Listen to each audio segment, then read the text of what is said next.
Lecture 11, Threads and Concurrency. This topic picks up immediately following the last one, that is the subject of threads in general, and having learned a little bit about the pthread and how to work with them. So we learned how to create a new thread, we learned about what happens when a thread exits, and how you can use that to collect a return value or not. And we did talk about cancellation in that, so we're going to examine it in a little more detail now. Thread cancellation is really exactly what it sounds like. It is a thread that is running that will be terminated before it has finished its work. And the thread that we are going to cancel is called the target. Why the target? Because we shoot targets, I guess? I don't know. Computer metaphors can be sort of unnecessarily violent, like, using kill as the mechanism for sending a signal. It's like, I only wanted to send a message. Insert Joker setting money on fire. It's about sending a message. But why it's unnecessarily violent, I couldn't tell you. But target is the recipient of the cancellation notification. And so if the user presses a cancel button on the file upload, then the user interface thread sends to the file upload thread a cancellation saying, by the way, the user does not wish to continue with the upload of this file. Thing is that there are two forms of cancellation. There is asynchronous cancellation and there is deferred cancellation. And the difference between the two is this. Asynchronous cancellation is that one thread walks up to another thread, pulls a gun, shoots the second thread dead. No warning, no nothing, just you died. Dark Souls ending. Deferred cancellation is, however, one thread sits down and it writes a lovely letter to the second thread that says, "Dear other thread, I regret to inform you that you have in fact died. Please dispose of yourself at your soonest convenience." Okay. The target in deferred cancellation is informed that it is canceled, and the target is actually responsible for checking that and then cleaning itself up if it is canceled in a deferred mechanism. And surely you think that the polite way is advantageous. It allows you to, clean something up if this is the thread that's going to die, close a file that you have open, deallocate memory that you have allocated, that sort of thing. And pthread attributes can be used to set the cancellation type. However, you can also use the pthread cancel type function. This sets the one for its own thread, so whichever function is calling this, the thread that's running that function is the thread whose attribute is being changed. And for the type, there are two constants, pthread cancel deferred or pthread cancel asynchronous, which of course correspond to exactly what we have above. And if you care what the previous state was, you can provide a pointer to the old type, which will be updated such that it tells you what the old type was. Okay, so with deferred, we are waiting to check if there's a cancellation. And if we send a cancellation, it's done with pthread cancel. And it takes one parameter, and that is the thread identifier, the target that we wish to cancel. To check if the current thread has been canceled, as was mentioned previously, there is a pthread test cancel function, which takes no parameters. And it is polite for a thread to check that, keeping in mind there is a risk that immediately terminates the caller. If we did get a letter, pthread test cancel is what terminates our calling thread. Okay, so you might be thinking, if I choose deferred cancellation, what if the other thread doesn't call pthread test cancel? What if it never actually pays attention to that? So why would we ever choose that over asynchronous cancellation? I mean, sure, it's polite to give the other thread an opportunity to clean itself up, and that would be nice, but what if that doesn't happen? Deferred cancellation should work something like this. that you have a thread that's going to upload a large number of files, and it's good programming practice to just check pthread test cancel at the start or end of each iteration of the loop. And if cancellation has been signaled, then clean up open files and network connections and all that should basically be done already. And we're good. We finished uploading a whole file. We will stop before the next one. That's okay. And assuming your files are not too large, it means that a thread does what it's told and checks to cancel within a certain period of time.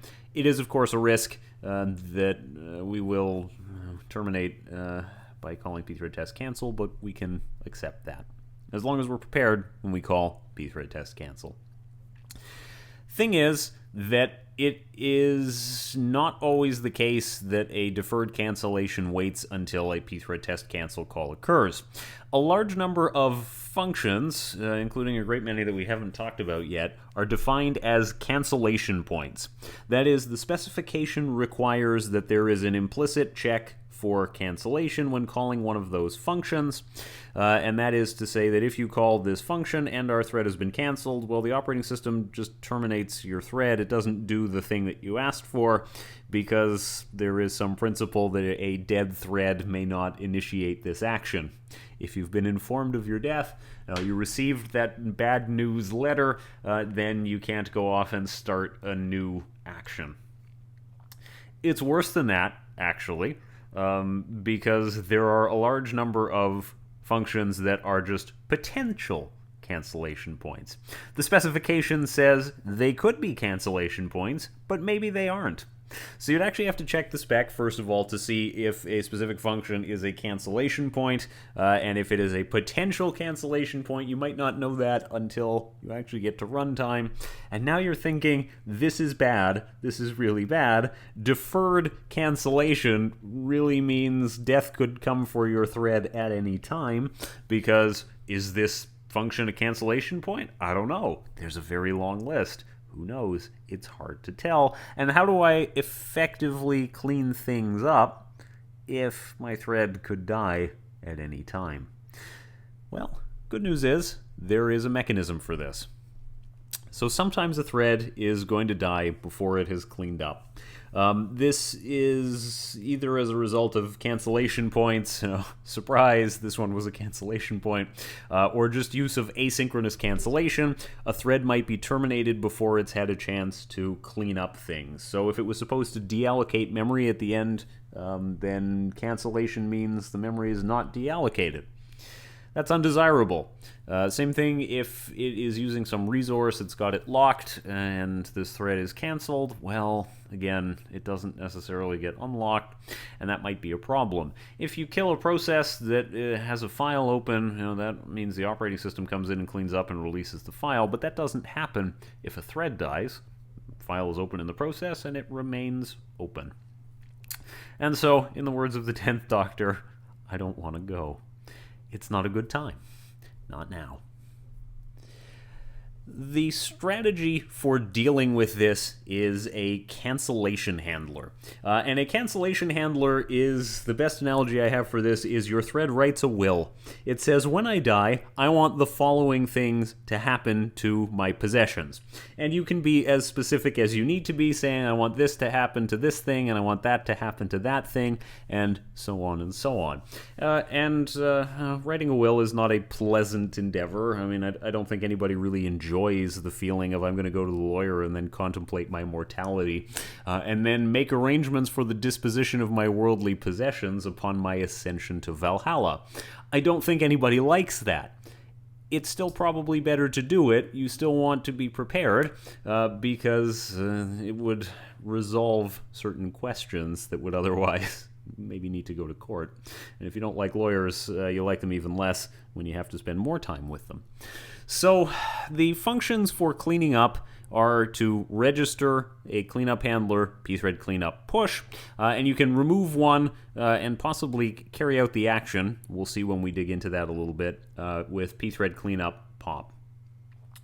So the function signature for cleanup push takes two arguments. The first is a function, as we should be familiar with function pointers by now. That doesn't look too strange anymore, I hope. And the second is just an argument of any type, void star. And pthread cleanup pop takes an integer, and the integer in this case is really used like a boolean. It says if the value here is non-zero, run the corresponding handler, and if it is 0, then don't do it. Okay, let's look at it in a little more detail to actually make a bit more sense of it. It's also important that the push function has to be paired with the pop function at the same level in your program, and level I define as being with the curly braces. So if pthread cleanup push is the first thing that happens in this function, then pthread cleanup pop has to be at that same level, so not in an if statement, not in a while loop, not in some other function call or anything. You have to think of it as though it is a pair of curly braces. You should think of them as needing to be matched in the same way that when you have an if statement, and the if statement has an opening curly brace, it also has a closing curly brace. The same is true for push and pop. And if a thread is canceled, or if it dies unceremoniously, the cleanup function will run.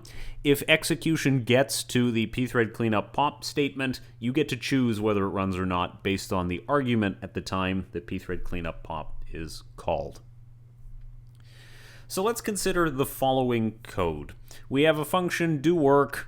It allocates a struct job, so struct job star j is assigned malloc size of struct job. We do something useful with it, pretend there is some processing that happens here, and we free this memory at the end before going to a pthread exit call with null. It should be obvious that the danger here, based on what we've discussed so far, is that somewhere in the commented out section where it says actual work to do not shown, this thread gets canceled or otherwise dies. If that happens, we never get to the free statement, and the memory corresponding to j here is leaked. That shouldn't happen. It should be possible to remedy this with the proper application of a cleanup handler. And that's what happens here. Up at the top, the function that is our cleanup handler, I've called it cleanup, but you may name it anything you like, as is typical with function pointers. And the only requirements that we really have are the return type must be void, no star on that, just void, and it takes one argument of type void star. In this case, it is a deallocation handler, so I could have called it free memory or something like that. That would be fine. And the handler is quite simply just free a pointer to this memory. Then we have our function do work, which now has the following things added to it. So struct job is still allocated the same way. Once that's happened, we invoke pthread cleanup push. And like the expectation from the names push and pop should be generated, cleanup handlers are run in order as if they are a stack.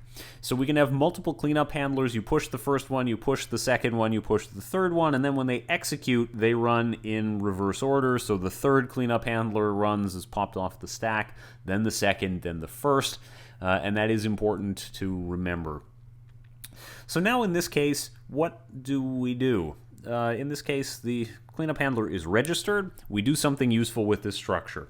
If everything goes well, nothing bad happens, this thread is not canceled, it doesn't die, it doesn't terminate, we get to the free statement, the memory is deallocated, and then we get to pthread cleanup pop. And we call it with 0, which says don't run, which just discards the cleanup handler, and the cleanup handler doesn't do anything, and that's fine. The registration says, when this thread dies, the run function cleanup with argument of j, and that's pointing to the memory that we have allocated on the previous line. Okay. If something does happen, we die during the actual work to do not shown comment, something that's actually happening in there and this thread dies, then we don't get to the free statement and we don't get to the cleanup pop statement, but the cleanup handler runs automatically and the cleanup handler then deallocates this memory. Not bad. You may note incidentally, that you could actually save a line of code by removing the call to free here in do work and just changing pthread cleanup pop's argument to be 1.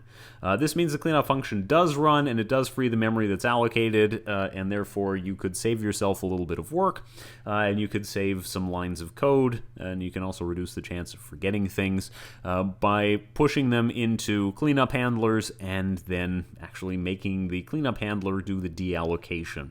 And you can reuse a cleanup handler as many times as you want. The one that I wrote here could be used anytime you want a cleanup to deallocate memory, and therefore you can reduce a little bit of work. There is another improvement that could be made to this, and it is worth thinking about, so I'll give you a minute. You might have spotted it already, but I'll give you a moment to think about it and try and see what you can come up with. Okay, one of the things that you could be concerned about, and could actually potentially happen, is that you have the thread cancellation occur after the malloc statement, but before pthread cleanup push. So how would you solve that?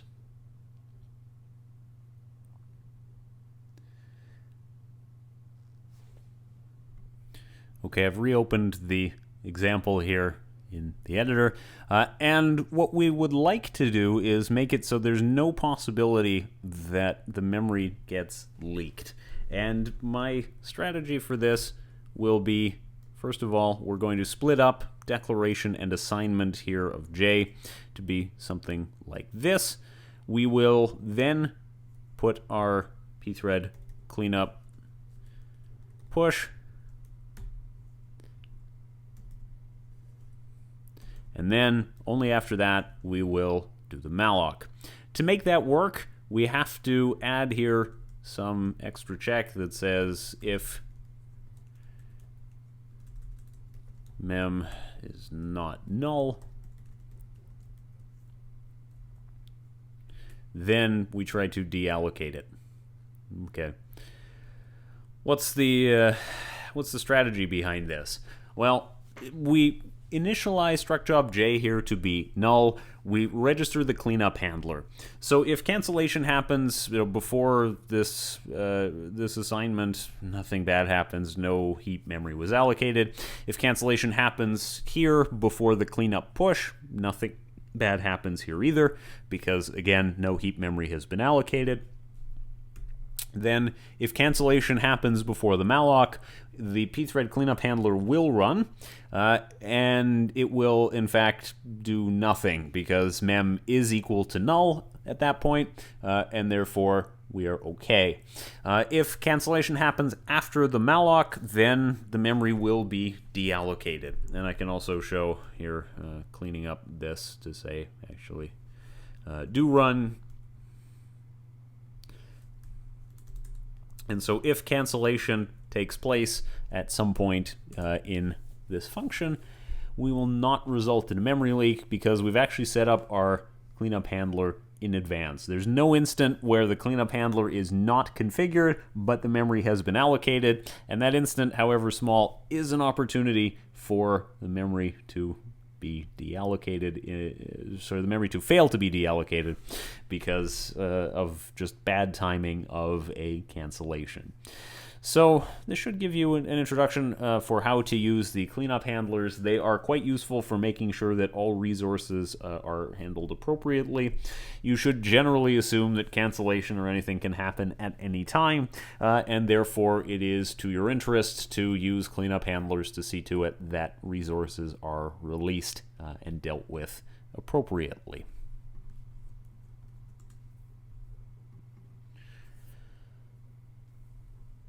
All right, we are going to go on to our next example with our good friend here, Count von Count.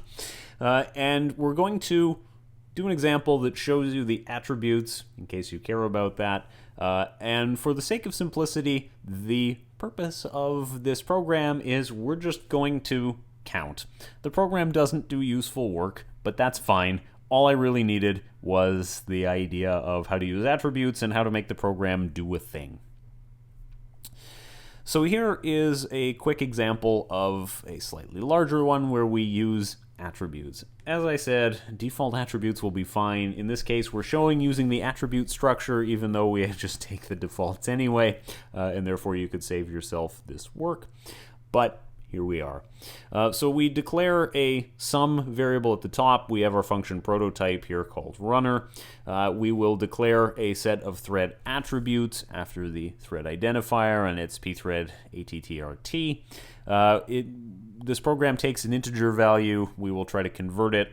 If something is wrong, we will tell the user they picked a bad value. We initialize attributes. Here, it's pthread attribute init. We call pthread create using those attributes as the second argument. We join, we collect the result here from the global variable sum, and then we destroy the attributes as needed. The complement part here is this runner function that we got a prototype of earlier, which converts the parameter and tries to count up to a certain sum. Now, looking over this program briefly, both of the threads are sharing a global variable sum, and we should ask the question, do we have coordination between the two? I'll go back so you can look over this as well. The answer should be yes. Sum is a global variable and is in principle accessible from every thread. However, it is used in only really two places. It's used here in this case where sum is printed by main, and sum is assigned 0, and then it's incremented here in runner. However, the nature of the program is that the thread is created here with pthread create, and then is immediately joined, and so main is waiting until the newly created thread is done, and sum is not accessed in main until after the runner thread has exited. That does mean that we have a mechanism of coordination in the same way that we have used wait and pthread join previously to ensure that our shared variables are only being accessed by one thread at a time, and there's no possibility that we try to print the sum too early when the result is not ready. So our reasoning is, of course, supported by the slides. It says, yes, the parent thread will join the newly spawned thread before it tries to print out the value, but we want to do a different take on the program, and our powers have doubled since the last time we met. We're going to do a slightly different version of that program now. The program we're looking at here is effectively the same as the one that's in the slides, so we're just going to look at it here in the code editor so we can compile it and run it and see how we do. So we include our usual libraries, including the pthread library. We have our variable int sum is assigned 0, declared as a global variable, which is there initialized. We have our function prototype runner, and we have a main function. A main function creates a stack allocated array of 3 pthread t structs, which we call tid. If argument count is not 2, an integer value is required as an argument. If the provided argument can't be parsed into an integer, or it's less than 0, it doesn't work. And we will also create 3 threads, and then we will join 3 threads.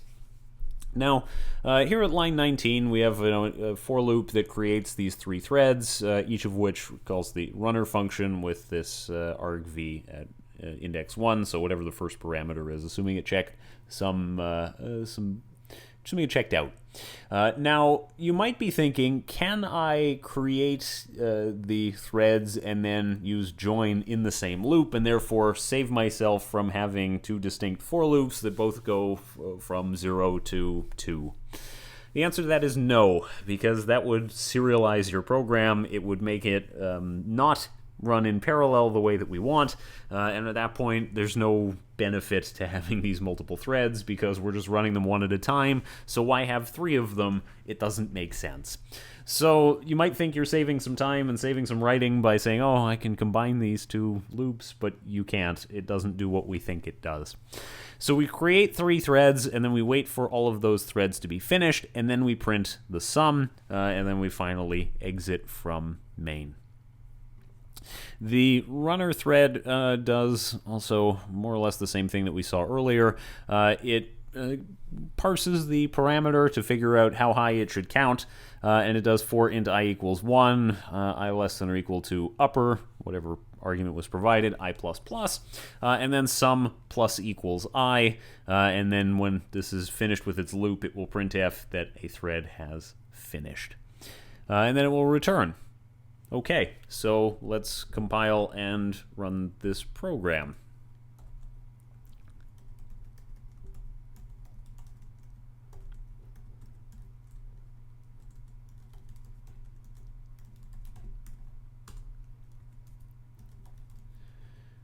Okay, we expect it requires an argument, so if you give a non-integer value, it treats it as 0. But okay, that makes sense. If we provide an explicit argument of 0, the sum should be 0, because having 3 threads count to 0 obviously is easy. So okay, let's make the argument 10. And the sum is 165. Okay, does that match with our expectation? Does that match with our expectation? I mean, sure, we are counting here from I equals 1, this sum plus equals I, and we have 3 threads that are doing it. What about 100? 1,000? Somewhere Gauss is either ecstatic or crying. Okay, with 10,000, wait a minute. Those 2 sums are different. In fact, every time I run it with 10,000, I'm getting a different answer. And it gets worse if you make it 100,000. Eventually, of course, we'll run up against the maximum value of an integer. And this time we got a negative number. This time we got a negative number. We have some sort of integer overflow, and we ended up with a negative number. What's wrong here? What's wrong here? Why is this different than the previous example? Yeah, the problem is, and I'm imagining, in a classroom somebody would have said this out loud, is that we actually don't have the coordination that we should.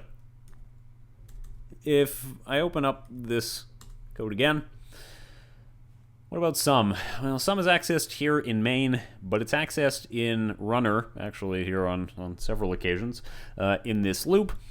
And we have 3 threads, and each thread is executing this function runner all at the same time. And we have multiple threads now that are trying to write to the same global variable all at the same time, and there isn't the coordination that we need to make this always produce a consistent answer. So why do we get the wrong answer? Well, because we have conflicting writes. So how do we fix that? Well, we make it so the writes don't conflict with one another. We make them take turns so they're not happening at the exact same time.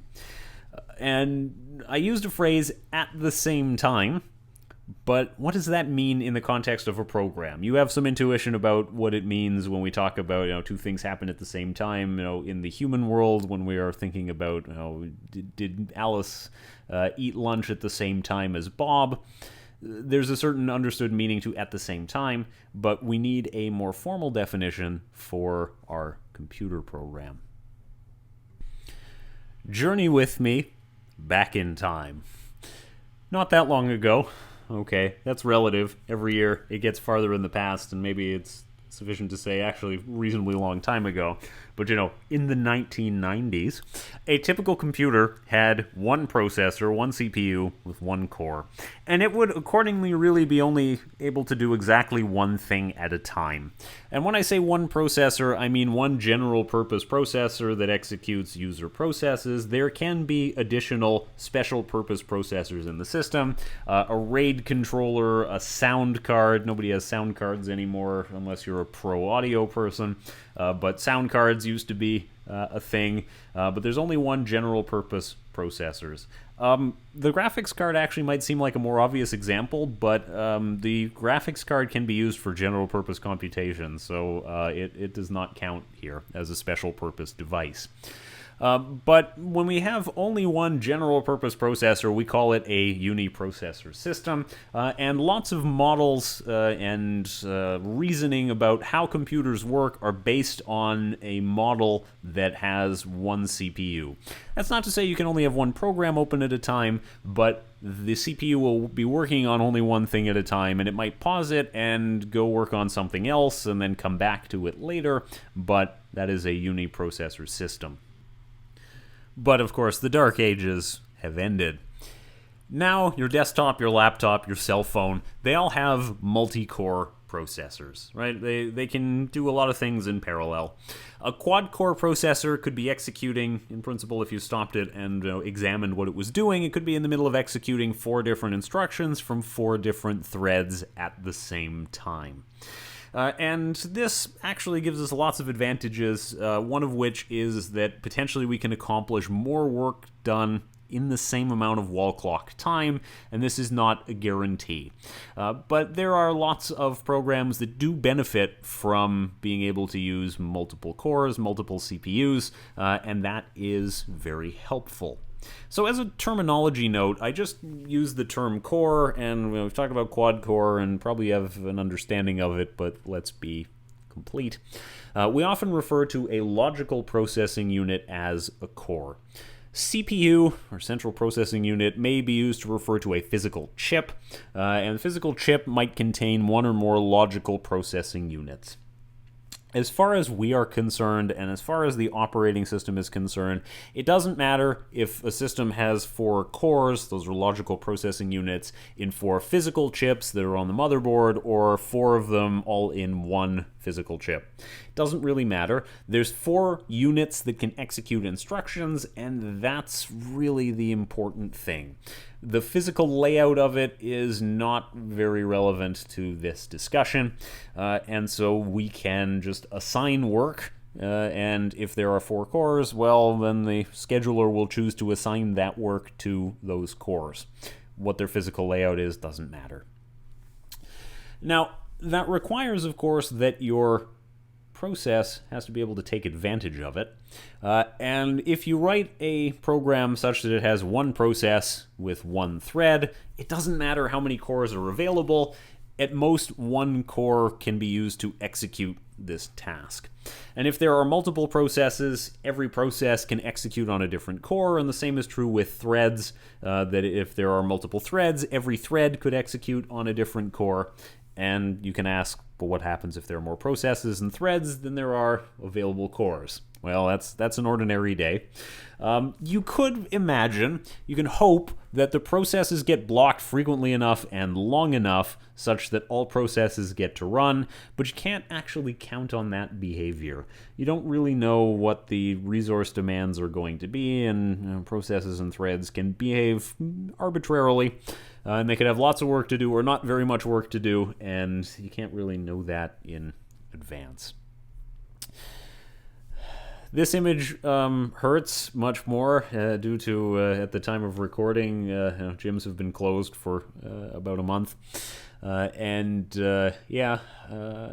Waiting for a bench on chest day when gyms reopen again is probably going to look like this. But, can I work in with you? Okay. The thing is that, what happens when a resource is in much higher demand than there is supply? Well, you take turns.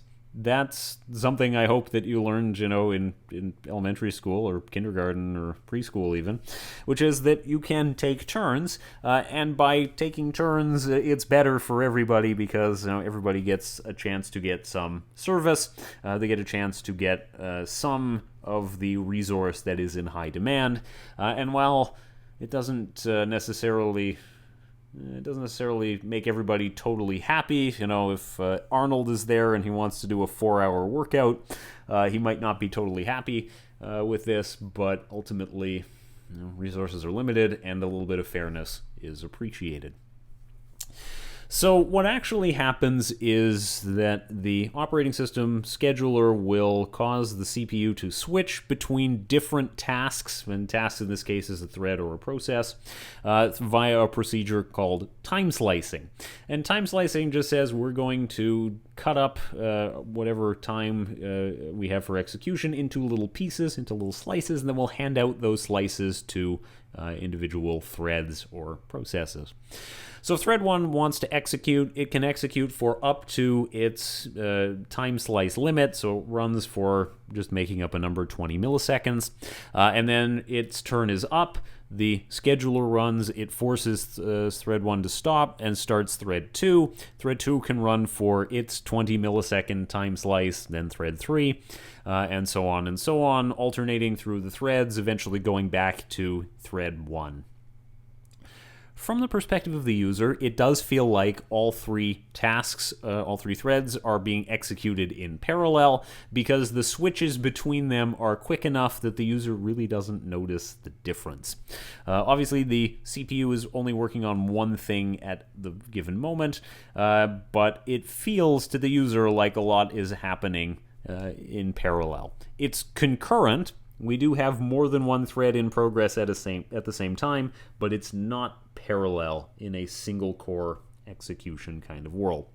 And this is another textbook diagram that is beautiful and symmetric, and everything is wonderful.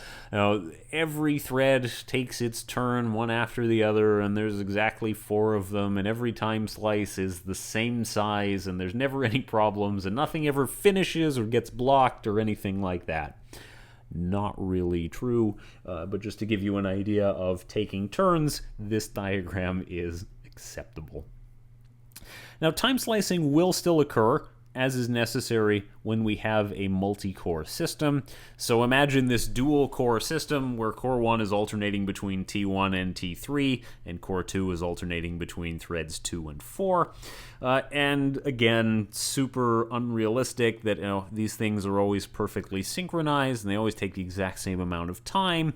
And core 1 only executes thread 1 and thread 3, and threads never move between cores. None of those things are true.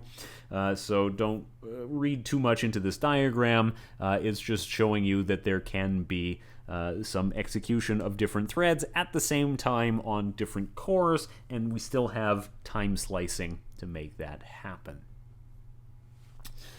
So, okay, it's occurred to you that if there are multiple threads running at the same time, it could mean that a task is completed faster. And I say it could mean that because it depends a lot on the nature of the task that we want to execute. So the nature of our task determines how well we can speed it up by using multiple threads. If, in the ideal case, the problem that we want to solve is what is referred to as embarrassingly parallel or trivially parallelizable, then doubling the threads doubles the speed in which this can be executed. There is usually overhead involved with this, and the overhead is hopefully small enough to make the parallelism worth your while. So I'll give you an example. Imagine we're painting an apartment, and we'll say it would take one person 12 hours to paint the whole apartment, and if you had 2 people, those 2 people could complete the job in 6 hours. Okay, that is a fully parallelizable type problem. There is a certain amount of overhead. They do have to discuss who is going to paint what section. So, I'll start in the bedroom and you start in the kitchen. And those kinds of things do count as time. They are overhead, and that wouldn't be necessary if it was just one person who was going to do the whole job. That one person would just start painting wherever, and they would eventually have to get to all of the surfaces that need to be painted. But by having two people, then there was a little bit of coordination. However, the 1 minute of coordination that they spent talking about, here I'm going to start over here and you will start over there, is negligible compared to the 6 hours it takes them to paint the apartment. And this pattern continues because painting is one of those jobs that is easily parallelizable. And that is, if you had 3 people, you could complete the same job in 4 hours. If you had 4 people, it would take 3 hours. If you had 12 people, it would take 1 hour. And that is the ideal. Now, in the real world, there will eventually be some limitations to how many additional workers you can add and continue to have that kind of speed up characteristic. At some point, adding more threads just adds non-negligible overhead, and even in the analogy, this does eventually happen. If you hired 720 painters, you could finish the job in 1 minute, but at some point you can't fit 700 people into the apartment. It just doesn't work. So things that are fully parallelizable, transaction processing might be an example of something that is, if not fully parallelizable, then very close to it, if all of the transactions are independent. If we are calculating the interest that's added to your savings account at the end of the month, how much interest is being added to your savings account? Probably not very much, is not any different than the interest that's being added to my savings account. Also not very much, and the amounts of interest are added based only on your account. So we could easily do this in parallel because there's no coordination needed. We don't have to check anything. We can just do each calculation independently. Other tasks are partially parallelizable. It means the task can be divided, and there is some benefit to doing so, but doubling the workers doesn't result in completing the job in half the time. So 2 chefs working on a single order in the kitchen could speed up getting the order out. It might take, let's say, 75% of the time it would take 1 chef to cook the meal. So adding an extra worker to the kitchen, it did improve the speed at which food was prepared, but the speed didn't double. The time was not cut in half. The time is only 75% of what it was before. Why does this happen? Well, ultimately because, in this analogy where we are, making a meal, there is a need for more coordination. Chefs can work independently some of the time. You are cooking the chicken, and the other chef is making the sauce and creating the French fries so they can be fried. That's fine. They can work independently some of the time, but there are dependencies. There are situations where one chef has to wait for the other. You can't put the sauce on the chicken until the chicken comes out of the oven. You can't plate the dish correctly until you have all of the elements. There are synchronization points. There are coordination elements that make it impossible to just have each chef proceed independently. And then there are tasks that cannot be parallelized at all. In that case, no amount of extra workers will speed it up. Some tasks can really only be done sequentially. If you are cooking a steak, you cannot cook the steak in 1 minute by putting it in 5 ovens. That ruins the steak and makes the chef incredibly mad. Where's the lamb sauce? Ultimately, when you are cooking the steak, it is a sequential process, again, so it takes the amount of time that it takes, and you can't speed it up by having more chefs, and you can't speed it up by having more ovens, and if you cut the steak up into 5 pieces, you ruin the steak and you're fired, or at least going home from the competition. Okay, let's do a numerical example of this. Suppose that we have a task that is normally executed in 5 seconds, and it contains a loop, and the loop is of the sort that it could be parallelized. We'll imagine that the code for the overhead, so initializing it and handing out the work and all of that and recombining the results, will take 400 milliseconds. So with one processor executing it, it takes 400 milliseconds out of the 5 seconds for the overhead, and it takes 4.6 seconds to execute the body of the loop. And if we add to that our setup time, we get 5 seconds, as makes sense. Now, if we can split up the loop and execute it on 2 processors, it takes 2.3 seconds to execute the loop. The setup and cleanup time does not change, and our total time is 2.7 seconds. Completing this task in 2.7 seconds instead of 5 is a speed up of about 46%. I at least would consider a speed up of 46% to be pretty good. Now, a smart fellow by the name of Gene Amdahl came up with a formula for the general case that allows you to estimate how much faster your task can be completed based on how many processors are available, and also tells you about the theoretical maximum speed up that we could get. So Gene Amdahl came up with this formula for the general case of this, and the formula is written as is shown on the bottom of the slide. We'll define S as the fraction of the application that must be performed serially, and N as the number of processing cores available. So S is a number between 0 and 1, and N is an integer, which is how many CPU cores are available for our task. So the speed up is ultimately limited to being less than or equal to 1 over S plus, and then 1 minus S, so the fraction of the program that can be done in parallel, divided by N. So this is a relatively simple math formula. The difficulty, of course, is in figuring out how much of the program is sequential, like what is the size of the S term. The number of cores is potentially easy to tell. We're going to deploy this on a server that has 8 cores. We know the answer to N, but S is somewhat more difficult to estimate. In this example that we are talking about, of course, we have already some figures in mind for what the sequential portion of the program is, so that part is easy, but in real life it's a little harder to measure.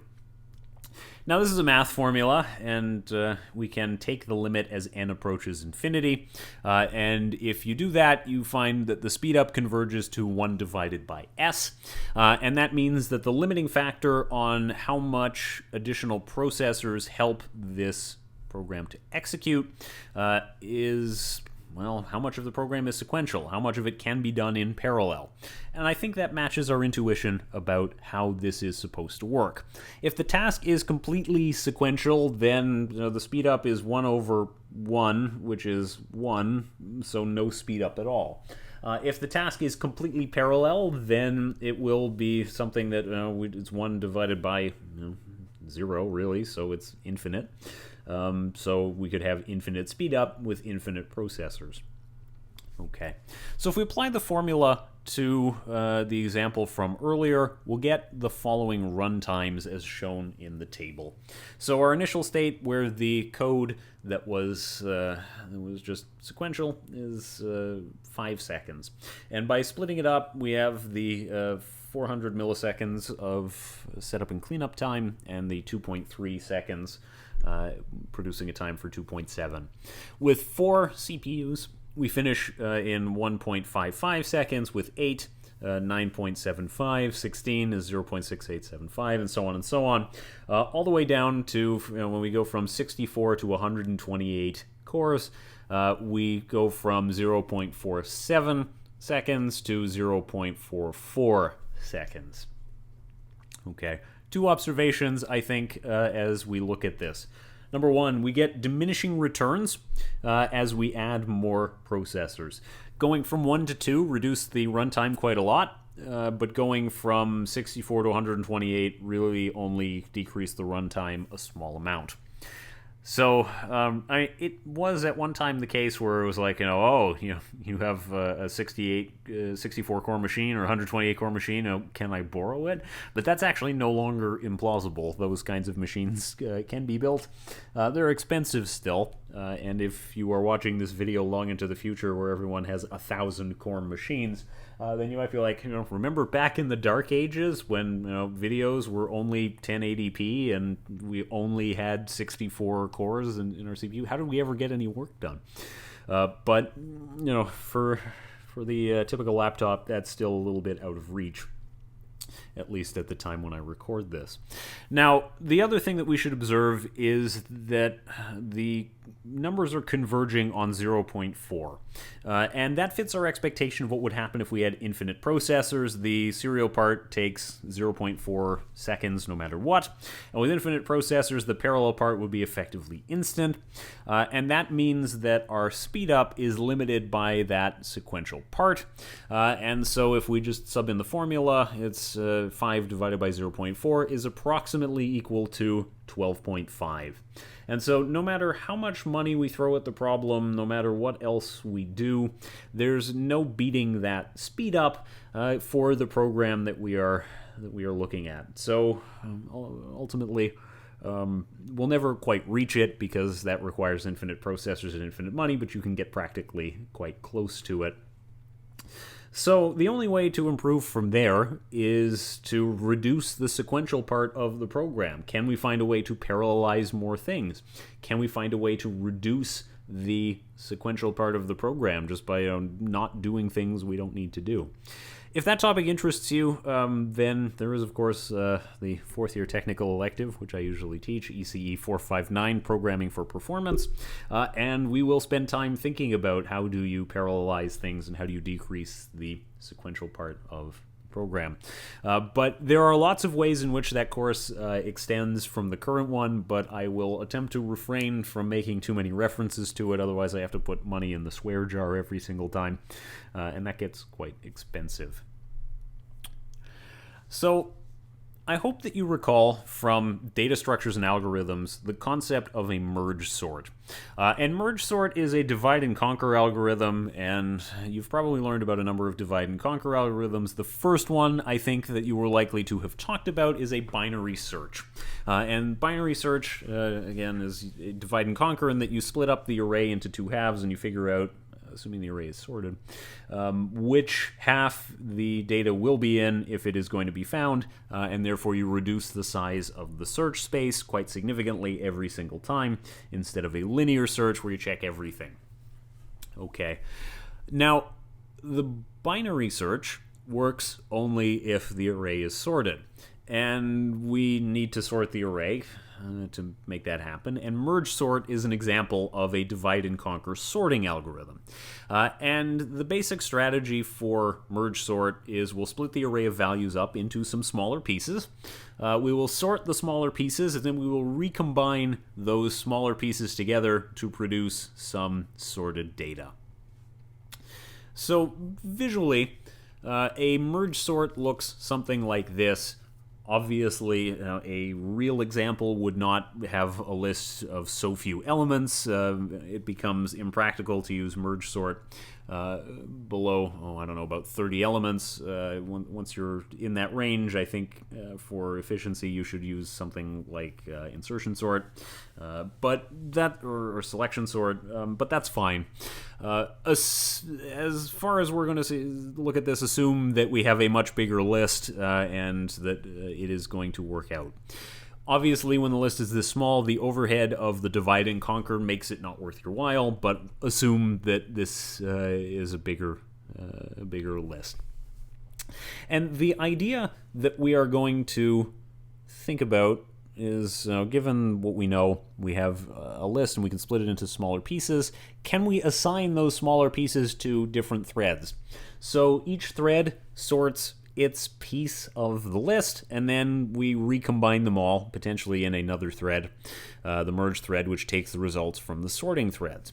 And this would actually allow us to get the work done quite significantly faster. It is desirable, I think, to make the sort happen as quickly as it can, and we can speed up one of the slow steps, and one of the slow steps is actually sorting the smaller subpieces. Now, again, this is only worth your while, assuming that you have a big enough list for the overhead to be worth it. The overhead that we would introduce when we introduced a parallel merge sort would be in how do we split up the list into its different subparts, and how do we assign those to threads. And then we have to start the threads. The threads will run. The threads do have some startup cost when they actually execute. And the threads have to return a result of some sort. And then we have to collect all of those results and then combine them in the merge thread. So there will be a little bit of extra work, but it will be worth it. And a merge sort is a great example of how we do it. However, as we got into the topic of concurrency, we should have sort of realized at this point that this only works well and we only get the right answer if we have appropriate coordination of those different threads. And therefore, we're going to have to spend quite a lot of time learning about how to properly coordinate these threads above and beyond what we already know with wait and join kind of mechanics. So we will pick that up in the next video, where we're going to talk about synchronization as a topic.